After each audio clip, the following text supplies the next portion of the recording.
You'll be called in the order that your name is placed there. My name is Genevieve Mitchell. I would ask that you please bow your heads for just a moment to remember Tamir, Tanisha, Timothy Russell, Melissa Williams, Brandon McLeod, and others who have been killed. Brandon Jones. Silence your minds and hearts for just a moment. Focus on these individuals as human beings. You are a child of this universe. No less than the trees and the stars, you have a right to be here. Not a privilege, you have a right to be here. And although it may be unclear to you now, perhaps this universe is unfolding as it should. So be at peace with your soul and your God, whomever you perceive him or her to be. And through all of the noisy labors and aspirations of this life, with all of its sham drudgery and sometimes broken dreams, always remember that it is still an extremely beautiful world. Strive to be happy every day. Look for the good in the world. Love one another. Help each other every day. This is the Desperado. Thank you all for coming this beautiful morning to the Reverend Dr. Martin Luther King Jr. Public Library in beautiful University Circle. A few housekeeping rules. Please silence all cell phones to vibrate or turn them off completely. Should you have to take a call, we ask that you step away from the group where your conversation will not disturb the audience or speakers. Elevators, only elevator in the back is located, if you're taking the elevator up or down, the stairs located in the front. Please utilize this as an exit for emergencies, in the front only, please. Restrooms are both up and down stairs. We ask that you put all trash in waste receptacles. There's a parking lot in the rear and across the street on 107 on the bank closing days. And as we are in the lofted auditorium, kindly be respectful of yourselves, the audience, library patrons and staff, as it tends to get a little loud. And the library staff has the authority to ask us to quiet down or they can terminate our meeting. That being said, we thank you for coming again today. In terms of boarding, a few years ago, local organizations in Cleveland had the opportunity to meet with George Friday, a national organizer of social justice and human rights campaigns. She came to Cleveland in intervals, working in tandem with Attorney James Hardman, who was then legal defense director at the ACLU, along with Shakira Diaz, and Dr. Rhonda Williams, PhD, director of the Case Western Reserve Social Justice Institute, CARE, this organization, and others. The purpose of the trainings were to build a broad-based coalition across racial boundaries and social boundaries, what have you, with shared power to address the social, political, and economic inequities of our community and work collectively to solve them. There are many challenges that lay ahead of us, and hopefully we can address those challenges and change the political direction of our communities through effective community organizing. This is my last statement to you. We cannot allow the ocean of complacency and violence, economic repression and racism, and apathetic social injustice to drown us before we reach the shoreline of freedom, justice, and equality. The oars of American justice row arduously as the raft of humanity traverses the dark, murky, cold waters of racial violence and social indignation.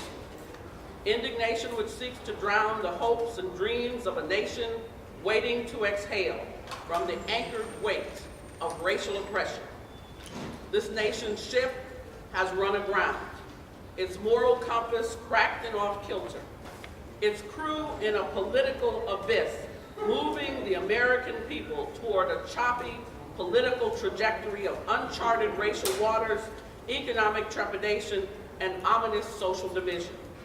The predators are discrimination and sexism, poverty and police brutality, homophobia and miseducation, criminalization, homelessness, hunger, and racism. It is through these shark-infested waters the nation's poor must navigate in a rudderless vacuum of human want without sanctuary. as carnivorous predators metastasize in a feeding frenzy of parasitic greed. Dr. King said, always be mindful of how the least of us are treated, for therein lies the fate of us all. The solution to America's grounding, then, is rooted in each and every one of us making a conscientious effort to row toward the shores of hope, swim toward the lighthouse of racial justice, and paddle to the shoreline of human equality. Therein lies this city's social redemption. In that trajectory lay this state's moral salvation. And through that portal hangs America's life jacket waiting to save its tattered soul. God bless you. Thank you. We're going to have a great day. Just continue on. This time I'm going to call Julia Shearson up, and she's going to take it from here. Thank you.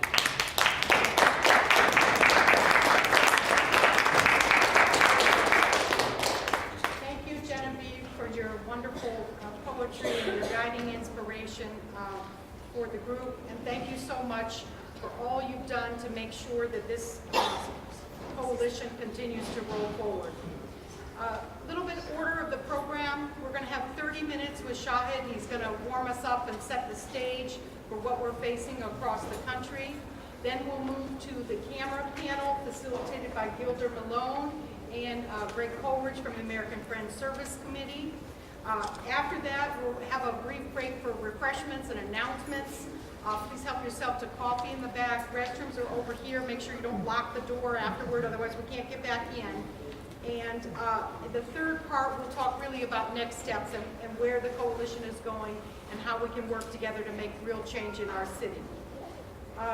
Shahid Buttar, I can't even remember where I met him, but the minute I met him, I realized that this is one of the great civil rights leaders in our country. He is the most dynamic, most wonderful person. He leads the Bill of Rights Defense Committee. It's a national grassroots network in their efforts to defend civil liberties and constitutional rights threatened by unaccountable law enforcement and intelligence agencies. He's a constitutional scholar from Stanford University, grassroots organizer, civil rights lawyer, independent columnist, movement strategist, hip-hop and electronica MC, and poet. Buttar received his JD from Stanford Law School in 2003, where he served as executive director of the Stanford Environmental Law Journal and as Larry Lessig's teaching assistant in constitutional law. His comments have been featured in news outlets across the country, including the Washington Post, the New York Times, USA Today, CNN, Al Jazeera, Fox News, Agence France Presse, Huffington Post, Truth Out, and Democracy Now! That's the official bio. If you want to know about Shahid, he has an amazing website. And as he said, and he's very humble, but I'm glad he said this, he has a very high signal to noise ratio. This man is pumping it out, and it's real stuff. Check out his website. These are a few little snippets of things he's done. He sued the FBI in 2008 and won. He doesn't mention this, but he just got arrested on the Senate floor when back in December recently. We're calling out the head of the NSA and the intelligence agency. You've got to go watch that video. Very, very powerful, speaking power in Congress. He's rocked rhymes and had spoken word poetry to over 30,000 people in warming up. He's confronted overzealous police in most regions around the country since 2002. He's prepared and drafted legislation before Congress. He's briefed members of Congress at their invitation about policy issues, particularly related to surveillance and detention. You got to watch his rhyme about Guantanamo and about the NSA warrantless wiretapping. You've got a paper here. You can go check out his website. He's traveled to his home country to investigate the imposition of martial law. He has an album called Get Out of Your Chair, and that talks about what we need to do. He has founded multiple communities of politically conscious artists, including the Stanford Spoken Word Collective, 16th and Mission. He's probably going to end up going back to San Francisco. The 16th and Mission Collaborative Arts Insurgency in San Francisco. And when he got to DC, he had to start the DC Guerrilla Poetry Insurgency. So this is a one-man, 100-man insurgency movement. So insurgency. He's spoken at dozens of law apologist, so he has many different voices to speak truth to power. And he's learned enough to know how little any of us actually know, despite our various pretensions. So this is a very grassroots brother. Please welcome Shahid Buttar.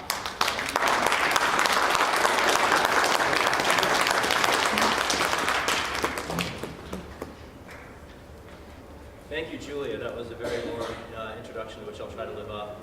Thank you also to everyone who's had a hand in pulling this event together, the Greater Cleveland Civil and Human Rights Coalition,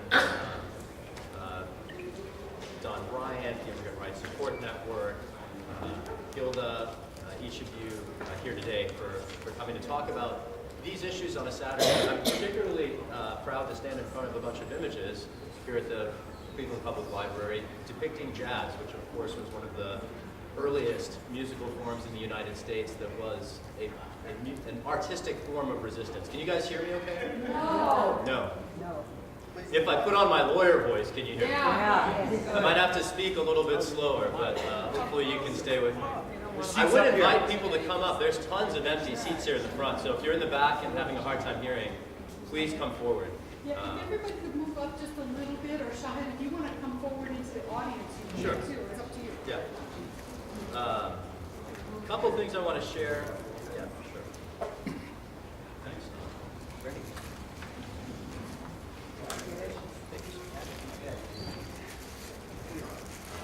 So I'm going to share a couple different pieces with you today, and I'll be up before you a couple different times over the course of the afternoon. And there are a few different things we'll get into. Over the next 20 minutes, I'll touch on the origins of my organization and what role we play in the movement. I'll talk a little bit about surveillance policy. I particularly want to connect spying to civil rights to help explain how you have been impacted by government surveillance. And before I do that, just to flesh out one story that Julia alluded to, I want to just rewind the tape and go back to my arrest in the Senate a few weeks ago. So I did essentially ask a question of the Director of National Intelligence about his lies to Congress under oath about the scope of mass surveillance. This was in the spring of 2013. There was a Senate oversight hearing in the Intelligence Committee. What Julia didn't mention, and I do want to make specific note of, was that my question wasn't limited to mass surveillance. What I asked the Director of National Intelligence specifically was, how do you, sir, justify standing above the law and evading prosecution for perjury when lying under oath to the people's representatives when the rest of us can be killed in the street for selling cigarettes out of a pack without a license? Right. Right? It's not just impunity for severe, mass, ongoing constitutional crime.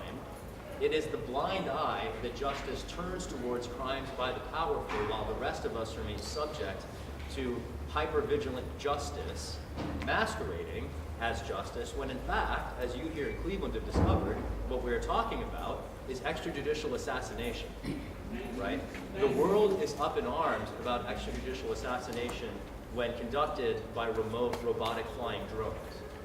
When someone's killed in an urban street by a criminal with a badge, it is no different, Right. right? Impunity for state violence is at root one of the animating forces behind my concerns, the Bill of Rights Defense Committee, and I think litanies of activists and organizers going back to the era when jazz was first starting, and even before that, right?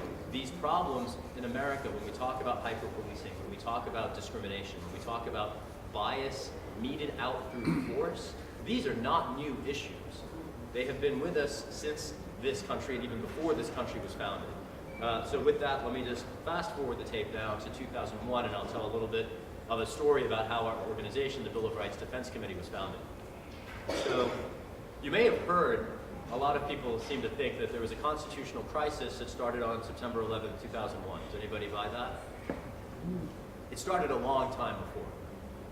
That was a particular day when it became apparent to a lot of people, and in the wake of the Patriot Act passing Congress without any debate, before even the congressional investigation into what enabled the 9/11 attacks was completed, when the Patriot Act was shoved down the throats of the American people, a lot of us in different corners of the country came together to say no. At the time, I was in law school. I wasn't even involved with the organization formally yet. My law school experience at Stanford was the Bush versus Gore decision the 9/11 attacks, and then the invasion of the war in Iraq, which was a fascinating time to study very closely what passes for law in the United States. And I'll tell the story of a particular, one of our founders, Tim Smith, who is now in Tacoma, Washington. At the time, he had just left the military. He was a spy, a full-on Cold War spy behind enemy lines in East Berlin, taking pictures of Russian tanks. He was one of the very first people who, after the 9/11 attacks, raised the flag of the Bill of Rights Defense Committee, and in his community started organizing resistance, grassroots resistance, to government surveillance. I want to expand the context here. Since then, we've won resolutions as well as binding enforceable laws in hundreds of cities and towns around the country, 10 different states. We've been attempting over the last 15 years to hold the line on the constitutional provisions that the founders of our country attempted to leave for us 250 years ago. Most of you know that those provisions, the words in the Constitution, have never been made real for many communities, right? The rights that we have on paper have yet to be made real in reality. Our organization was founded to try to keep that work continuing, to make the words on paper mean something in your lives, and the key to that is something that you shared when you were opening up the program just a few minutes ago. The key, whatever Julia might say about my voice, which I appreciate, the key is for every one of us to row toward the shore of hope. And the only way we have ever gained anything of worth in the United States is when communities come together to clamor for it. And we'll talk a little bit more about this later. I just want to give you one nugget. What you are doing today, here, right now, is incredibly powerful. And I'm looking out over a crowd that actually reflects, I think, the full diversity of this community. That's incredibly important because in a little while, you're going to have one of your elected local leaders here to face you, not as one community, not as African Americans in Cleveland, not as Muslims in Cleveland, not as white peace and justice activists in Cleveland, but he's going to have to face all of you as a community. And the more you do this, coming together, bringing not just yourselves as organizers, but your communities together, and forcing your so-called leaders to appear before you, to hold them to account, that is where power comes from. And I just want to make very clear that it starts with you. Not with me, not with anyone with a badge, no one with a title.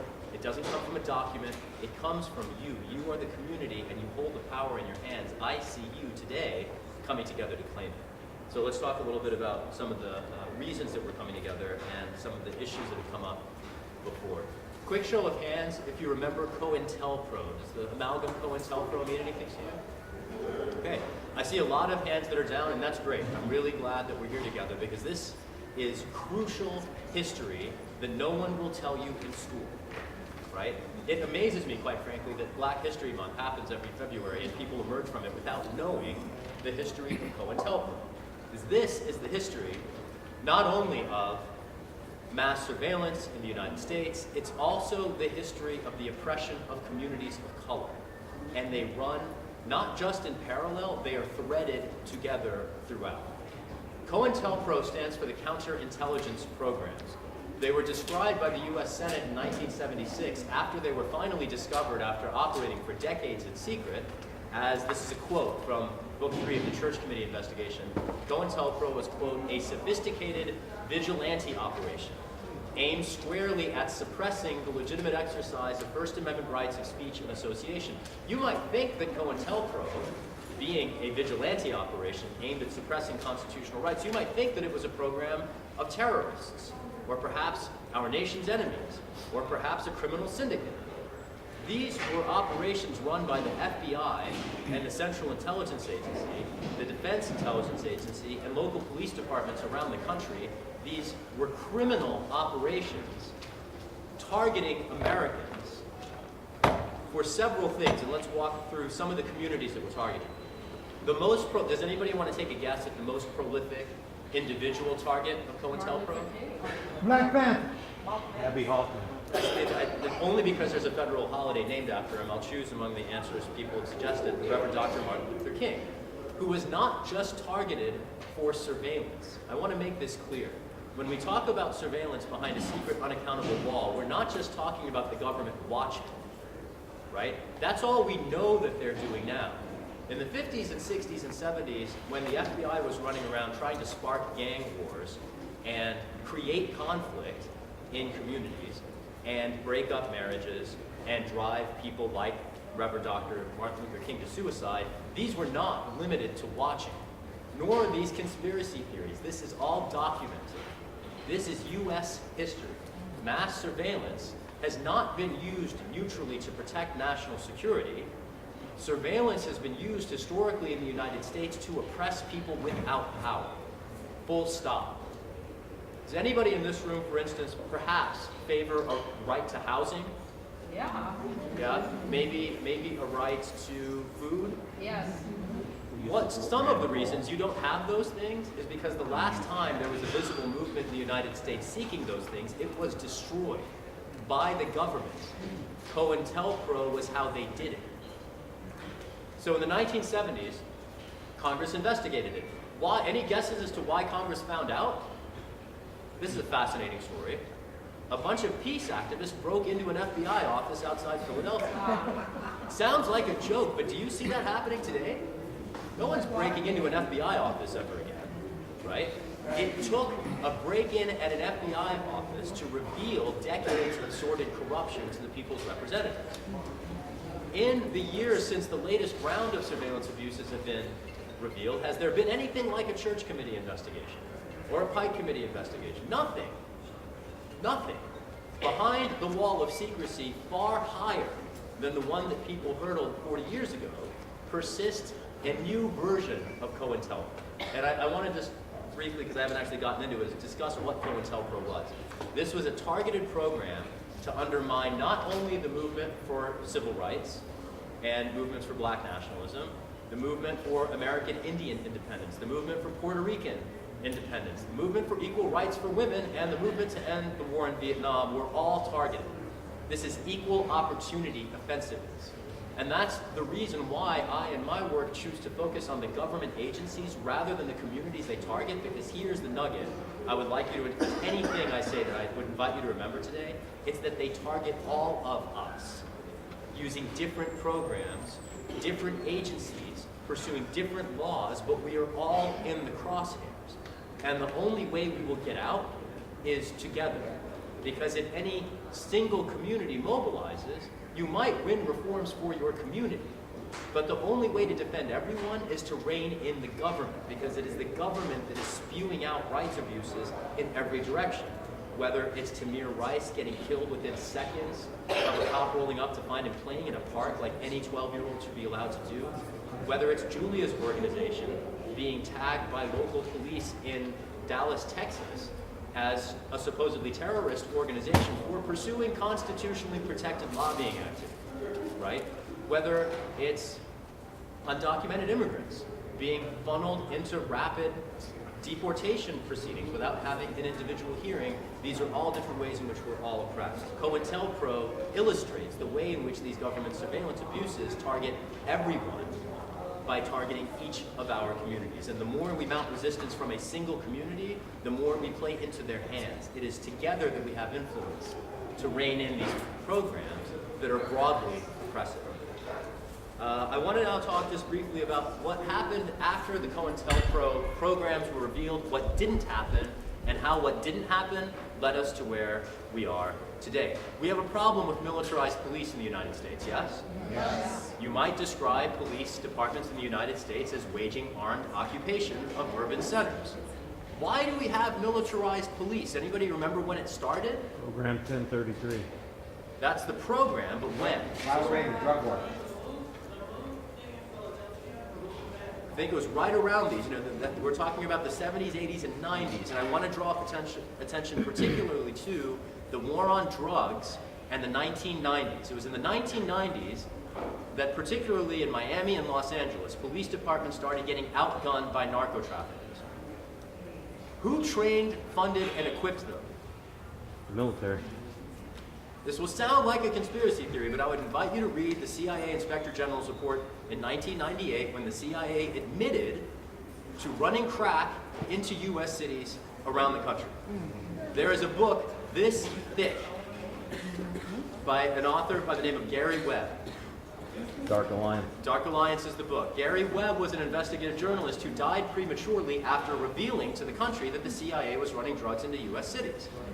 Did anyone ever hold anyone at the agency accountable?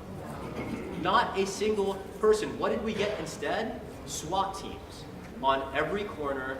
SWAT teams responding to routine police abuses. There was a 7-year-old in Detroit killed in her bed by a SWAT team responding, attacking basically the wrong apartment. What we got in exchange for the CIA's record of human rights abuses in Latin America was what Brother Malcolm described as chickens coming home to roost. He was not the first person to describe this. The Supreme Allied Commander of the Allied forces in World War II called the Wright Field Fence his last address to the American people on January 19, 1961, President Eisenhower saying, "I had to create a beast, a combination between military and industry, and we did it to fight the Nazis. If you don't keep it in check, it will destroy democracy in the United States." That is exactly what has happened in the last 60 years. And I speak to you not in the context of a movement to restore civil rights. What we are waging is a democratization battle to liberate the United States from the military-industrial complex that our own president warned us about 60 years ago. I know. This is no conspiracy theory. It shouldn't strike you as particularly outlandish. I'm just repeating the words of presidents to you. The military plus industry will kill democracy in America. That is essentially what his speech said, and it's incredibly prescient. I would invite you to go back and read President Eisenhower's speech from January 1961. It is prophetic. And what we are talking about with the CIA running drugs into U.S. cities, prompting the militarization of domestic police, which are now using violent force to suppress lawfully, constitutionally permitted dissent, is nothing more than the culmination of that prediction. That's the context in which we find ourselves. I don't know if you're aware, but last year there was a film that was made called Kill the Messenger That's about right. Gary Webb. Yeah, did everybody hear that? If what I shared about Gary Webb and the CIA is new to you, there's a Hollywood film called Kill the Messenger and his book called Dark Alliance. Either of those two resources, I would really invite you to read. I wrote an article in December connecting the CIA torture report, which revealed the CIA's most recent human rights abuses, to the uprising that began in Ferguson in August. And it basically goes like this. It's because we let the CIA run around committing human rights abuses around the world that we Americans have had to pay consequences. Not just militarized police. Can anyone think of another massive rights abuse that has been prompted? Checkpoint. Checkpoints are a good one. Starts with an N and it ends in A. NDAA. And SA. That's not bad either. You're on. I like how you think. We should talk some more. Oh. The NSA Dragnet, the monitoring of the phone system and the internet responded to the 9/11 attacks, right? There are lots of reasons people could claim the 9/11 attacks happening. What Congress said was that the intelligence agencies, having had all the information they needed to stop it, failed to share it with each other. And so, of course, what happened after that, to fix that problem, Congress created a bunch of laws, namely the Patriot Act and the 2008 FISA amendments, to expand the agency's collection authority, which again, Congress found was not the problem, right? Another thing you heard at the time when the 9/11 attacks happened, and few people had any answers, you might have heard the question, why they hate us? It has a 3-letter answer, and it starts with C, and it ends in A. It's because the CIA has never borne accountability either for running drugs into U.S. cities, giving us militarized police, enabling the serial assassination of foreign leaders, which also happened through the 70s, 80s, and 90s, right? That's why we got the 9/11 attacks and the resulting surveillance dragnet.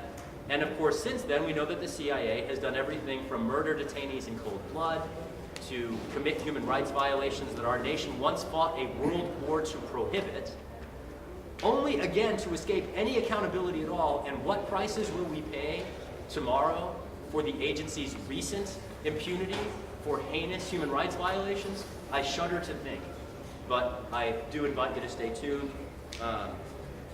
There are a couple things we're going to be talking about later. I just want to flag these because they're going to come up. Accountability for state violence is a big one. One of the things we're going to be talking about in the next panel is how to get it. A lot of people might suggest to you that the same military-industrial complex that has given us these abuses will save us from it. that if we invest hundreds of millions of dollars in Taser Corporation to give police yet another gadget, somehow that will stop the tide of extrajudicial assassinations around the country. I will invite you to think very critically of that proposition, and I'll give you some reasons why police body cameras may not be the solution that many people have suggested it might be. A little bit after that, later this afternoon, we're going to be talking about actual concrete tools that you can use in your community to restore civil rights in Cleveland. And what this looks like, I alluded to it before, what it looks like is exactly what you're doing today. It's bringing together your various communities to learn about how your interests intersect, to learn about the history that nobody teaches in schools, and to learn about and propose and build community power, broad-based, diverse community power behind concrete solutions to rein in police and intelligence agencies. I don't know if we have time for questions now, but I'll just look to the organizers of the event. Should I move into the next session or take questions? Yeah, so I'll go ahead and wrap up. Thank you for having me. I'm so honored to be here. I look forward to sharing some more thoughts.